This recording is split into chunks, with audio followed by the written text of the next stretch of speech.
السلام علیکم ورحمۃ اللہ تعالی وبرکاتہ.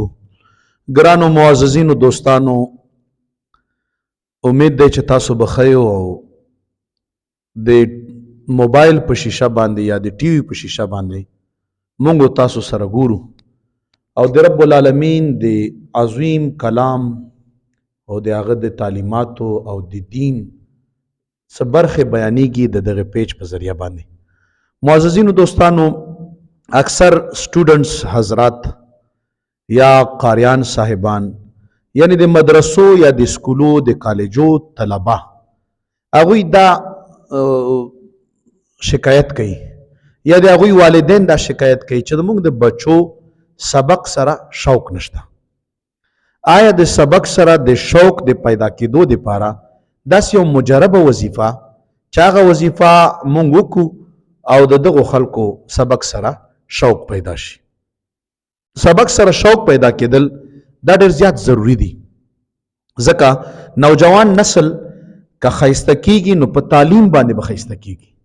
دنیایي تعلیم دی که دینی تعلیم دی چې چا هم حاصل کړی دی هغه د بلندۍ په طرف باندې تللی دی. نوجوانانو کوشش دا کوئ چې تعلیمي هغه سره شوق پیدا کړي. د دغه دپاره وظیفه ډېره ناشنا وظیفې شته دی.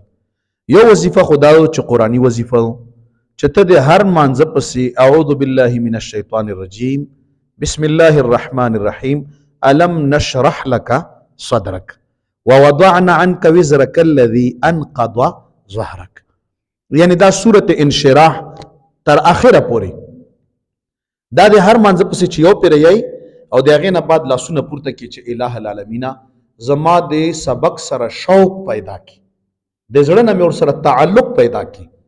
دا دعا چې کوي انشاءالله د الله په فضل باندې به د محبت پیدا کیږي د سبق سره.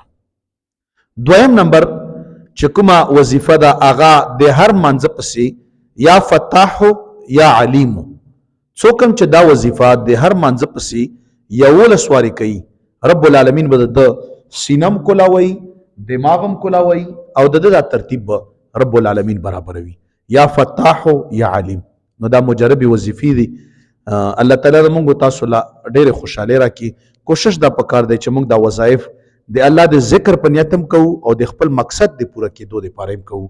الله مو کامیاب لره. جزاکم الله.